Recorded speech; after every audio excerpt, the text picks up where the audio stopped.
حسن التأمل بالإله وصال كالجمال يرى ويطلب نبعه كالقرب حين دعاء تداعب طفلها وتظنه أملا كما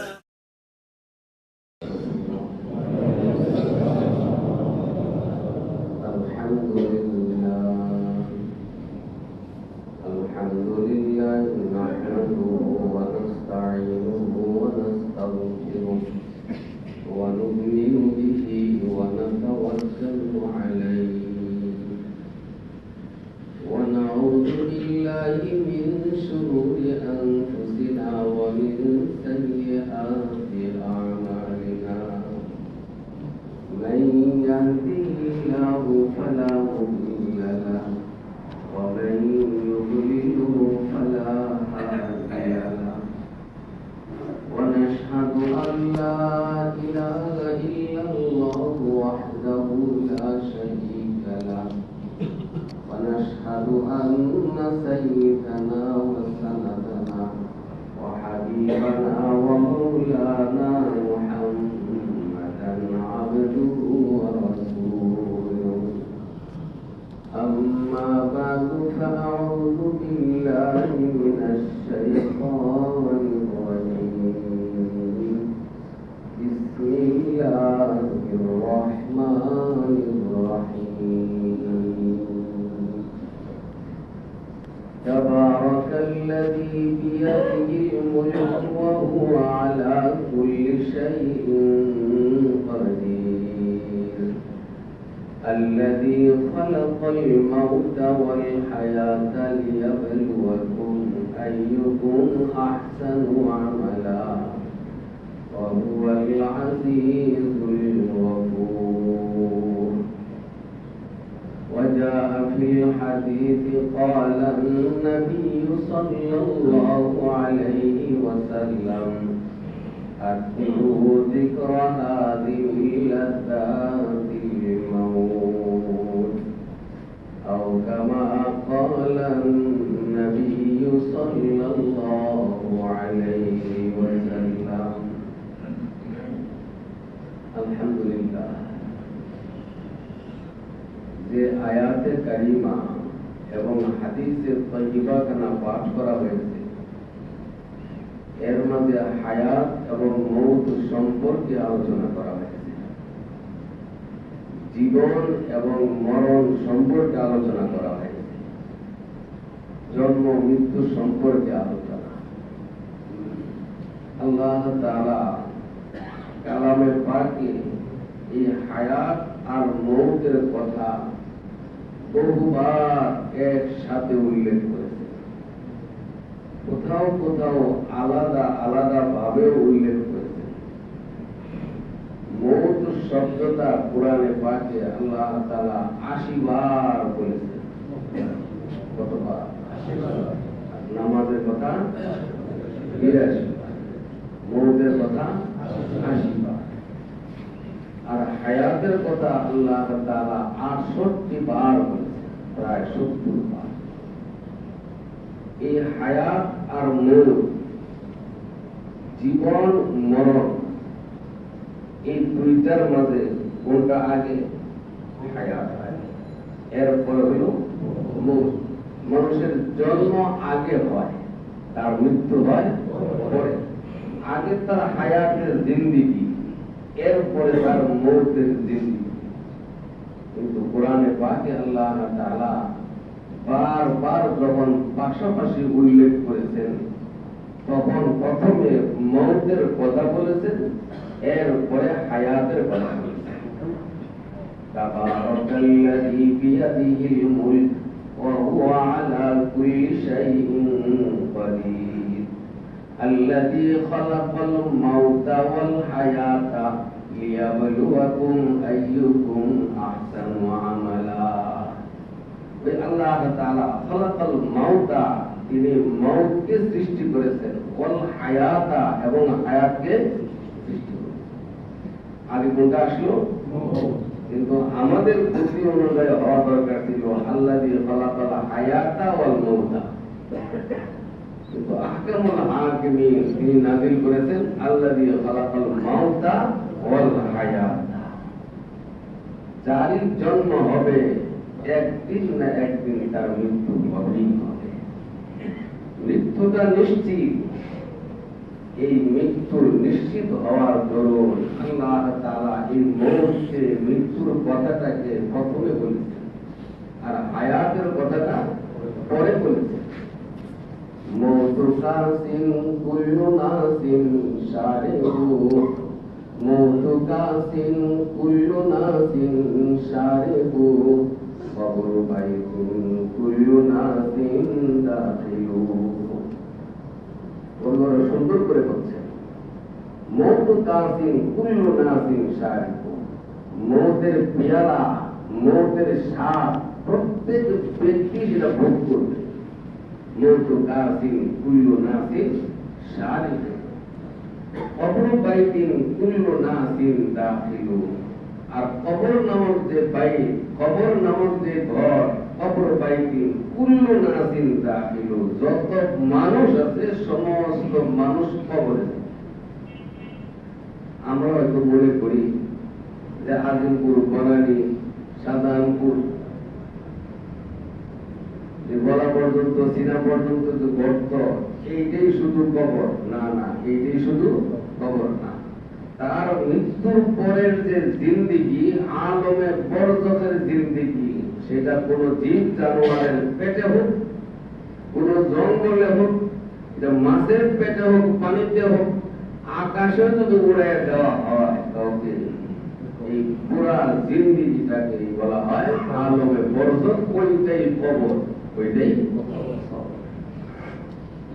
যখন কোন নেককার মানুষের জান কবজের সময় হয়, তখন আজরাইল আলাইহিস সালাতু ওয়াস সালাম একা আসেন না, জান কবজ করার জন্য আজরাইল আসে।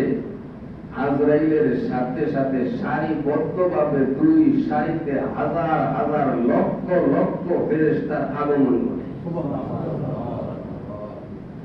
সমস্ত ফেরেশতা তার ইস্তেগফার, সে যেখান থেকে দুনিয়া থেকে বিদায় নেবে, মিন ইনকিতাই দুনিয়া ওয়া ইকবালিন মিনাল আখিরাহ।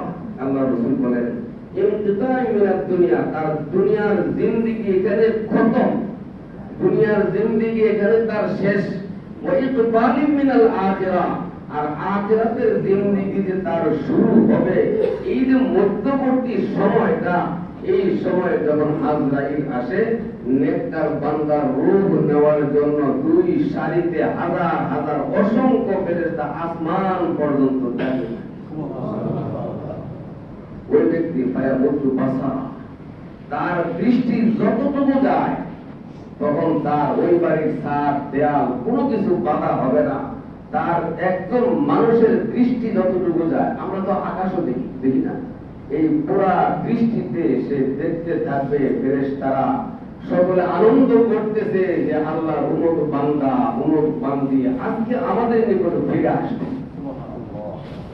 আর ফেরেশতারা সকলে বলতে থাকে ইয়া আইয়াতুহান নাফসুল মুতমাইন্না, ইয়া আইয়াতুহান নাফসুল মুতমাইন্না ইরজিই ইলা রাব্বিকি রাদিয়াতাম মারদিয়া ফাদখুলি ফি ইবাদি ওয়াদখুলি জান্নাতি।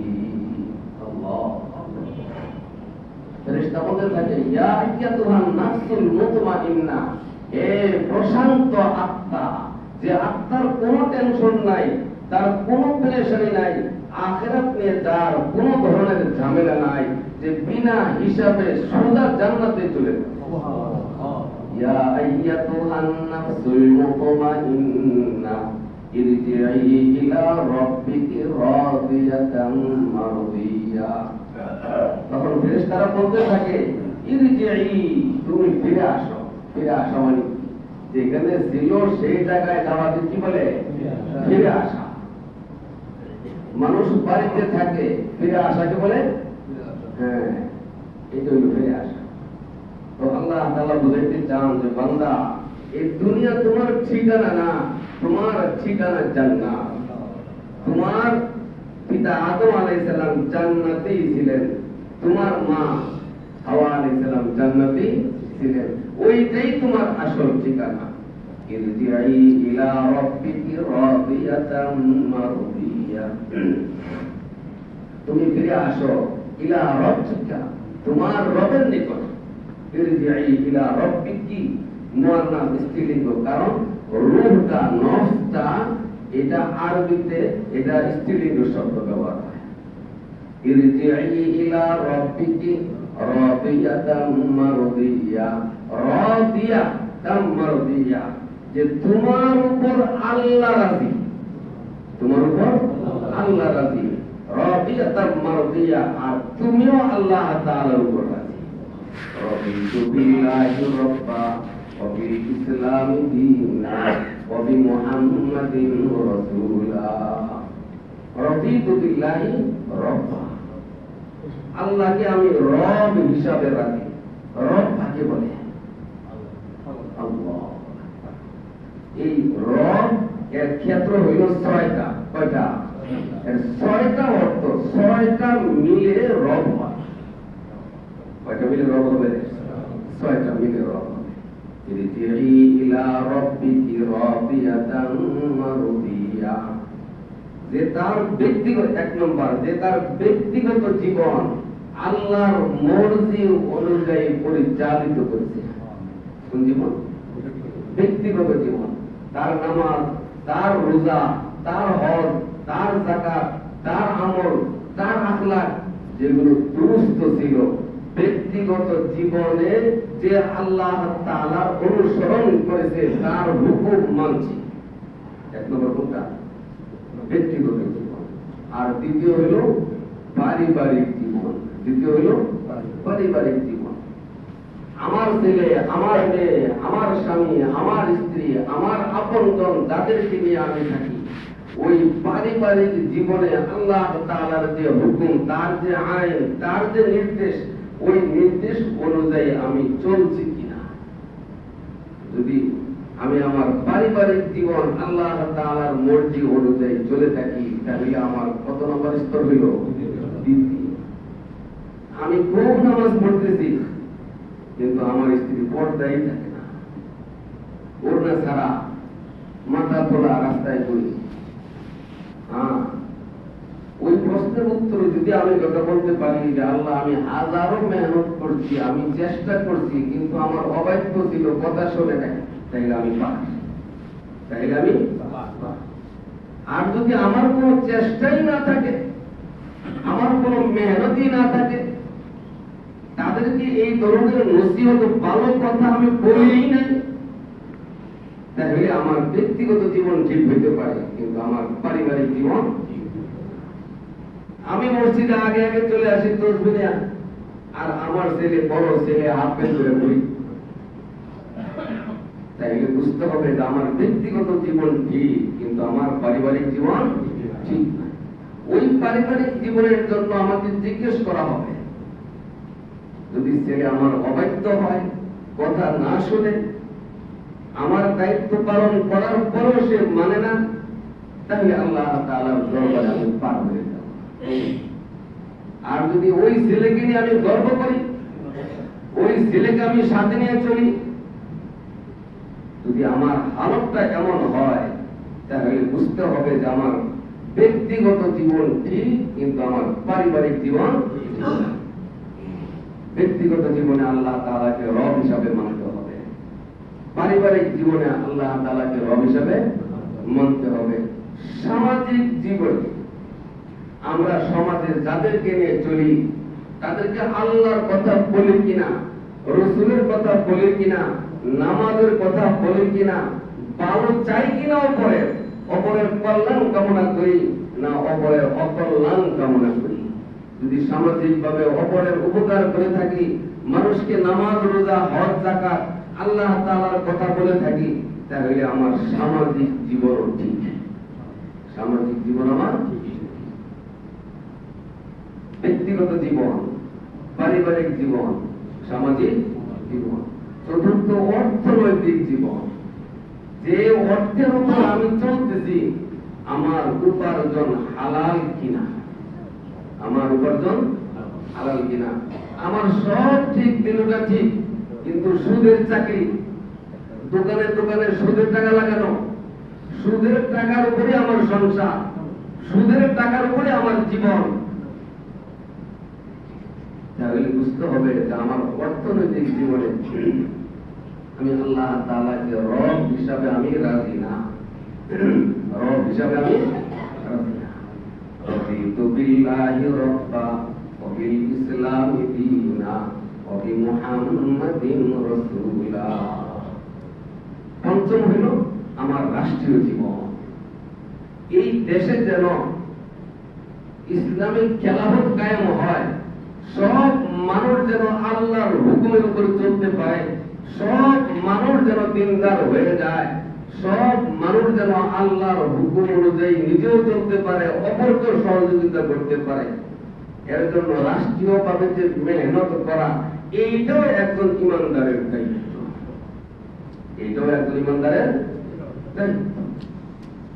হ্যাঁ, আমি হয়তো পারতেও পারি, নাও করতে পারি, কিন্তু মেহনত করা। আফগানিস্তানে তারা 20 বছর মেহনত করছে না, এখন কি তারা বিফল না সফল? যারা মারা গেছে তারাও সফল, যারা মারা গেছে তারাও সফল। এক কাফেরের গুলিতে এক মুসলমান শহীদ হয়ে গেছে, তার সিনার মধ্যে লাগছে। তো লাগার পরে শেষ কথা যেটা বলছে সে মৃত্যু মুহূর্তে, ফুস্তু রব্বি কাবা, ফুস্তু রব্বি কাবা, যে কাবার রবের কসম আমি কামিয়াব। এখন যে তীর মারলো সে বলতেছে যে আমার তীরের আঘাতে সে মারা গেল, সফল তো আমি, সফল আমি। সে মারা গেল, সে বিফল, কিন্তু এই মুহূর্তে তো সে মিথ্যা কথা বলতে পারে না। এমন মুহূর্তে মিথ্যা কথা বলে দুনিয়া থেকে বিদায় দিবে, এটা তো হয় না। আসলে সফলতা কি? এই কাফের যখন জিজ্ঞেস করছে অন্যান্য মানুষকে যে এই ব্যক্তিটা মরার সময় বললো ফুস্তু রব্বি কাবা, মারলাম আমি, সে মরলো, আর এই কথা বললো কারণ বলে দেখো, এই দুনিয়ায় বাইচে থাকা আর মরে যাওয়া এইটা আমাদের সফলতা না। আমাদের সফলতা হলো আল্লাহ তাআলার হুকুমের উপর থাইকা দুনিয়া থেকে বিদায় যাওয়া। এই কথা শোনার পরে ওই কাফের বুঝতে পারছে, সে বলছে তাইলে আমাকেও তোমরা এই কালিমা পড়ায় না, মুসলমান বানায়। আশহাদু আল্লা ইলাহা ইল্লাল্লাহ ওয়া আশহাদু আন্না মুহাম্মাদার রাসূলুল্লাহ। তো বলতেছিলাম রব কাকে বলে? রাষ্ট্রীয় জীবনেও আমার মেহনত থাকতে হবে, আমার চেষ্টা থাকতে হবে। আর ষষ্ঠ সর্বশেষ যেটা আন্তর্জাতিক, কোথায় শুধু আমার দেশের চিন্তা না, বরং সারা বিশ্বের ফিকির করতে হবে, পুরা বিশ্বের চিন্তা করতে হবে। যে কোনো জায়গায় মুসলমান কষ্টে থাকবে তার জন্য আমার দিলেও ব্যথা লাগবে।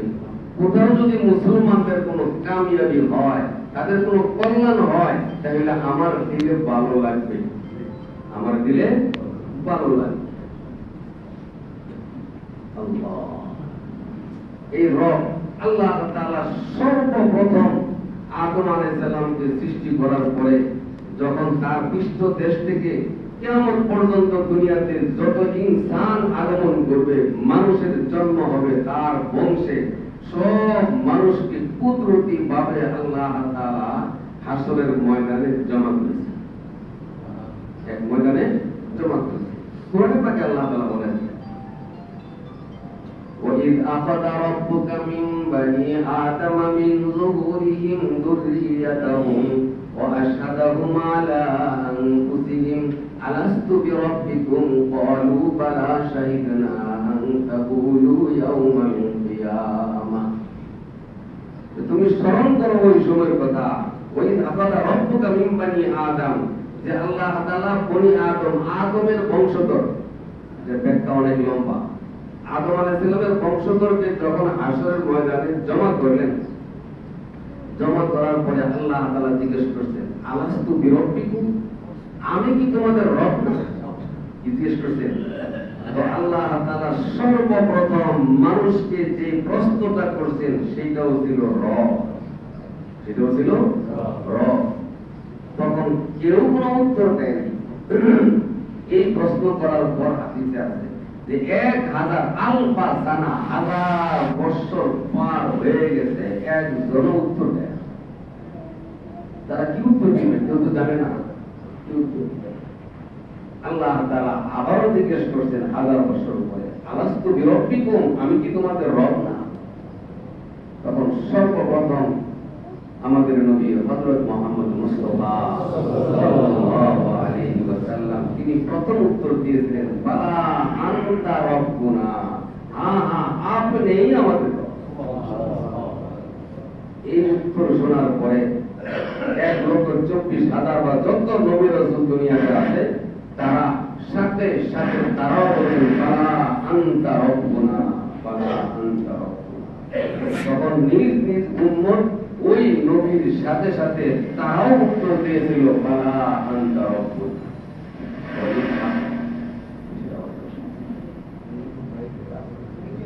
وَإِذْ أَخَذَ رَبُّكَ مِنْ بَنِي آدَمَ مِنْ ظُهُورِهِمْ ذُرِّيَّتَهُمْ وَأَشْهَدَهُمْ عَلَى أَنفُسِهِمْ أَلَسْتُ بِرَبِّكُمْ قَالُوا بَلَى شَهِدْنَا أَنْ تَقُولُوا يَوْمَ الْقِيَامَةِ। তো বলতেছিলাম রবের কয়টা অর্থ? 6টা। এই 6টা যখন ঠিক থাকবে তখন তাকে যখন প্রশ্ন করা হবে, কবরেরও প্রথম প্রশ্ন হবে তোমার রব কোথা? তোমার রব কোথা? তোমার রব কি? একটা ঠিক থাকলে হবে না, 6টা ঠিক থাকতে হবে। এই 6টা যখন ঠিক থাকবে তখন ওই ব্যক্তি বলতে পারবে যে আনতা রব্বুনা, আপনি আমাদের রব। তো ওই বলতেছিলাম রূহ যখন আল্লাহ তাআলার কাছে যাবে তখন ওই সকল ফেরেশতা যারা সারিবদ্ধভাবে দাঁড়িয়ে থাকবে তাদের হাতে কাফন থাকবে। কি থাকবে? কাফানুম মিন আকফানিল জান্নাহ। দুনিয়ার 60-70 টাকা গজের এই কাপড় না, নিম্নমানের কাপড় না, বরং জান্নাত থেকে আল্লাহ তাআলা কাফনের কাপড় পাঠিয়ে দিবেন। এই রূহ যখন আজরাইল টেনে বের করবে, বের করার পরে রূহটা ওই কাফনের উপর রাখবে। আল্লাহ, আপনি রূহটা কত বড়! ইমাম গাযযালী রাহমাতুল্লাহি আলাইহি বলেন যে মাথার চুল টান দিলে ব্যথা পাওয়া যায় কিনা? রূহ সেখানে আছে। পায়ের নখে টান দিলে ব্যথা পাওয়া যায় কিনা? সেখানেও রূহ আছে। শরীরের যে কোনো জায়গাতে টান দেওয়া হয় ব্যথা পাওয়া যায় কিনা? সেখানেও রূহ আছে। ইমাম গাযযালী রাহমাতুল্লাহি আলাইহি বলেন যে প্রত্যেক ব্যক্তির দেহ যত বড় তার রূহটাও তত বড়। প্রত্যেক ব্যক্তির দেহ যত বড় তার রূহটাও তত বড়। কিন্তু ওই রূহটা চোখে দেখা যায় না, দুনিয়ার চর্ম চোখে রূহ দেখা যাবে না। ওয়ায়াসআলুনাকা আনির রূহ কুলির রূহু মিন আমরি রাব্বি। ইহুদিরা যে 3টা প্রশ্ন শিখিয়ে দিয়েছিল মক্কার লোকদেরকে, জিজ্ঞেস করো তোমাদের নবীকে। এই 3টা প্রশ্নের একটা ছিল রূহ কি জিনিস। দেখো কি বলে। তখন এই মক্কার মানুষ যাদের নামাজ নাই, রোজা নাই, আল্লাহ রাসূল চিনে না, এরা কি রূহের যদি তথ্য দেওয়া হয় বুঝবে? তখন আল্লাহ তাআলা বলে দিলেন, আপনি বলে দেন, ওয়ায়াসআলুনাকা আনির রূহ কুলির রূহু মিন আমরি রাব্বি। তারা প্রশ্ন নিয়ে আসতেছে, এর আগে আল্লাহ নবীকে বলে দিয়েছেন ওয়ায়াসআলুনাকা, তারা সবাই কিন্তু আপনাকে প্রশ্ন করবে, তারা প্রশ্ন করবে আনির রূহ, রূহ সম্পর্কে। আর জিজ্ঞেস করার সাথে সাথে বলে দিবেন ওয়ায়াসআলুনাকা আনির রূহ কুলির রূহু মিন আমরি রাব্বি। রূহ হইল আমি আল্লাহ তাআলার একটা হুকুম মাত্র, এটা আল্লাহ তাআলার হুকুম। এবং গাযযালী বলতেছেন ওই রূহটা এরকম বড় হবে। তো দুনিয়ার যে রূহটা যে দেহের ভিতরে ছিল, এই খাঁচাটা, এই লাশটা এইটাকে আমরা কাফন করি। কিন্তু ওই যে রূহটা যে বিশাল রূপ, ওই রূপকে কাফন করার জন্য জান্নাতি কাপড় নিয়ে আসবে ফেরেশতা, আর ওইটার মাঝে পেঁচায় নিচে থাকবে। আর এই কাপড়ের ভিতর থেকে এমন ঘ্রাণ আসতে থাকবে, ফেরেশতা একজন থেকে আরেকজন, যেমন খাটিয়া নেওয়ার সময় পালাক্রমে একজনের পরে আরেকজন নেয় কিনা, সবাই নেওয়ার জন্য আগ্রহ। এই যে রূহটা, এই 3.5 হাত লম্বা এই বড় রূহটা একজন ফেরেশতা নিবে, তার থেকে আরেকজন, আর প্রত্যেকটা ফেরেশতা তার ঘ্রাণ নিবে। এগুলো আমলের ঘ্রাণ। কিসের ঘ্রাণ? এগুলো দান সৎকার ঘ্রাণ, নামাজের ঘ্রাণ, রোজার ঘ্রাণ, সমস্ত আমলের একটা ঘ্রাণ আছে। সমস্ত আমলের ঘ্রাণ থাকে। আর যত বদ আমল আছে, বদ আমলের দুর্গন্ধ আছে। আল্লাহ রাসূল হাদিসে পাকে ইরশাদ করেছেন, তিরমিজি শরীফের হাদিস, ইদা কাযাবাল আবদু তাবাআদ আনহুল মালাকু মাইলান মিন নাতনি মা জাআ বিহি। যে কোন ব্যক্তি যখন একটা মিথ্যা কথা বলে, তার দুর্গন্ধে রহমতের ফেরেশতা 1 মাইল দূরে চলে যায়। ইদা কাযাবাল আবদু তাবাআদাহু, দূরে চলে যায় মালাক ফেরেশতা।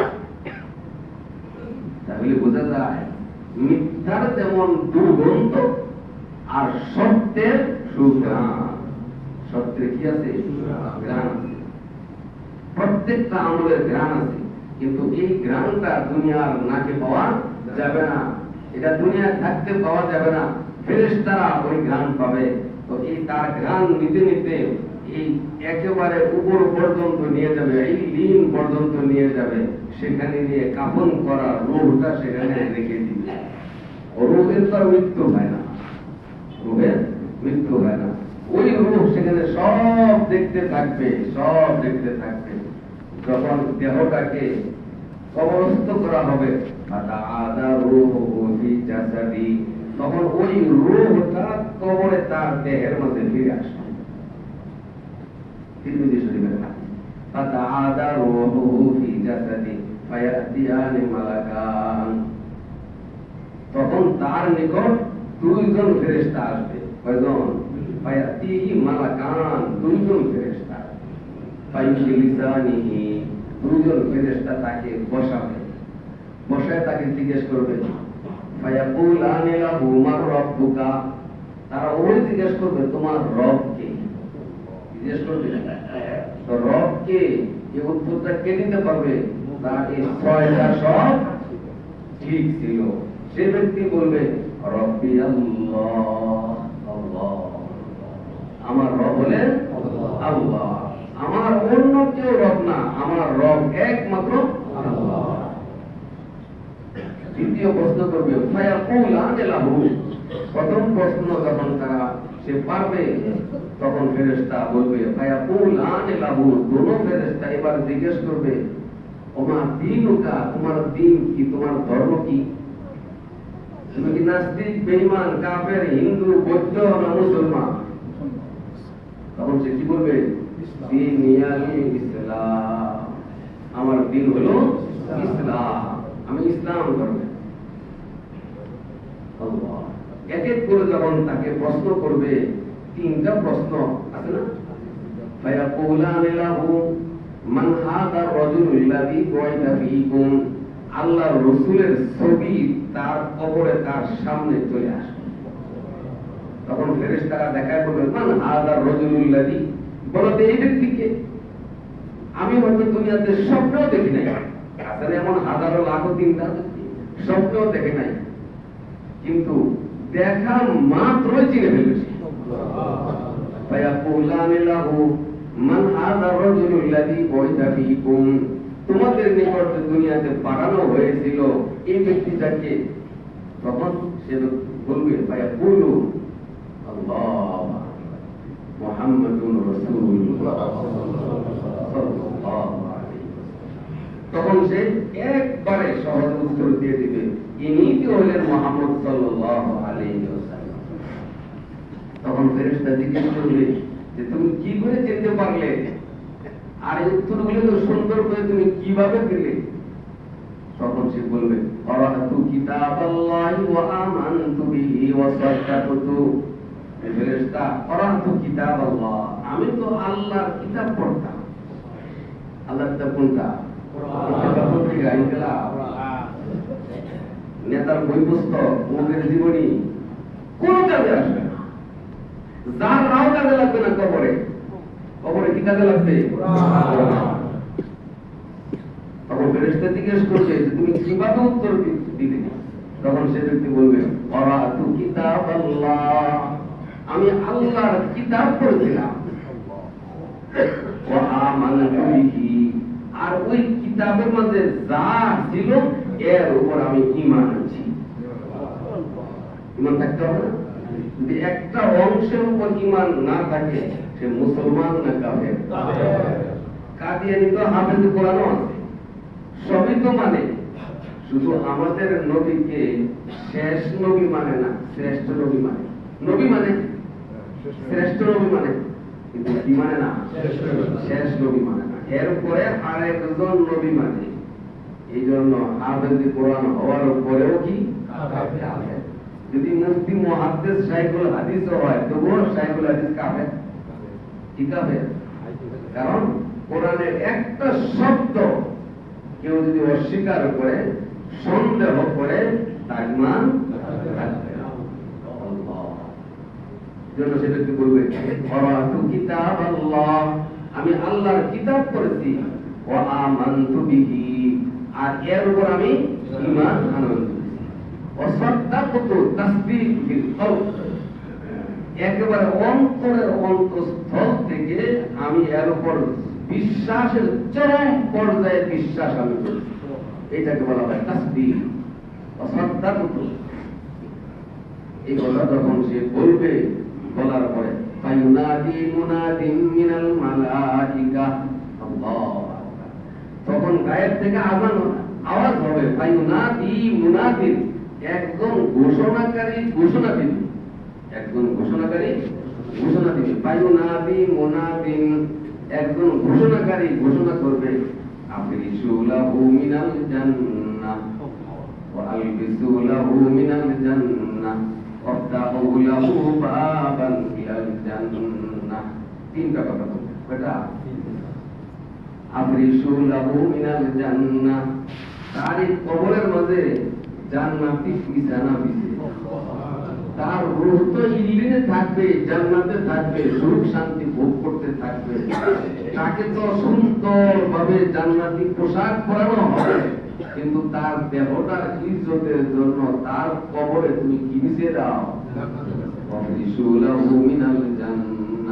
পিতামাতা কত কষ্ট করে আমাদেরকে লালন পালন করছে, কিন্তু এই শীত গরম, এই কবরে না এসির ব্যবস্থা, না সেখানে কোনো কিছু ব্যবস্থা। এই 3 কাপড় 5 কাপড় কাছে কোথায় দিয়ে আসি? ওই ঠান্ডা মাটিতে শোয়াই দিয়ে আসি।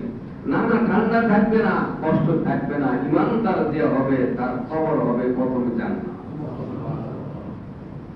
আল কবরু রাউদাতুম মিন রিয়াদিল জান্নাহ আও হুফরাতুম মিন হুফারিন নার। আল্লাহ রাসূল বলেন আল কবরু রাউদা, কবর হবে বাগান, বাগান। কবর কি হবে? আল কবরু রাউদাতুম মিন রিয়াদিল জান্নাহ, জান্নাতের যত বাগান আছে এর একটা বাগান হইল কবর। আও হুফরাতুম মিন হুফারিন নার, আও হুফরাতুন, অথবা গর্ত হবে, গর্ত, মিন হুফারিন নার, জাহান্নামে যে গর্ত থাকবে ওই গর্তের একটা গর্ত হবে কবর। যা কবর আমার জন্য আপনার জন্য জান্নাত হইতে পারে, জাহান্নামও।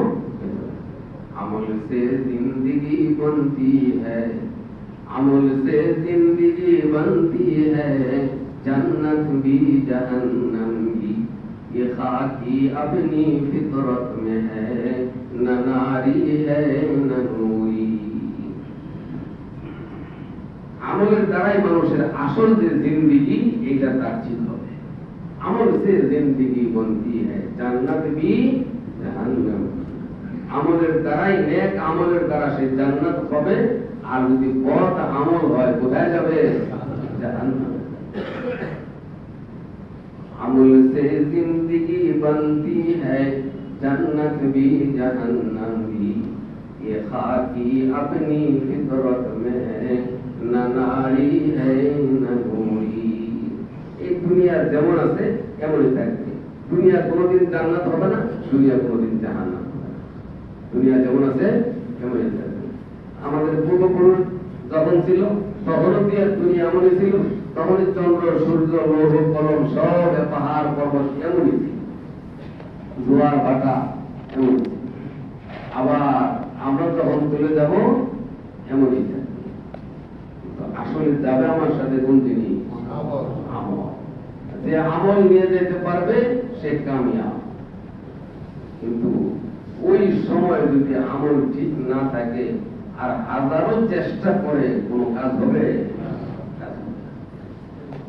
যাওয়ার আগে আমাদের কি করা দরকার? আমলকে ঠিক করা দরকার, আমাদের ঈমান ঠিক করা দরকার। কোথায় কে কি দুনিয়া? যখন আমরা সেন্টারে যাই, তার খাবার দেওয়া হয়, সে কি আরেকজনের জন্য বসে থাকে না পাইলে খাওয়া শুরু করে? আরেকজন তৃতীয় বেশি বসবে, তৃতীয় বেশি বসবে, আর কেউ পাবে না। কিন্তু যে পায় আরেকজনের এত চিন্তা করার সময় নেই। কে কি করতেছে না করতেছে, কে কিভাবে কামাই করতেছে, কেউ অন্যায় করতেছে, অপরাধ করতেছে, আমার মেহনত করবো তারা যেন ভালো হয়, কিন্তু নিজের আমল ঠিক নেই না। নিজেরটা নিজেরটা ঠিক থাকতে হবে।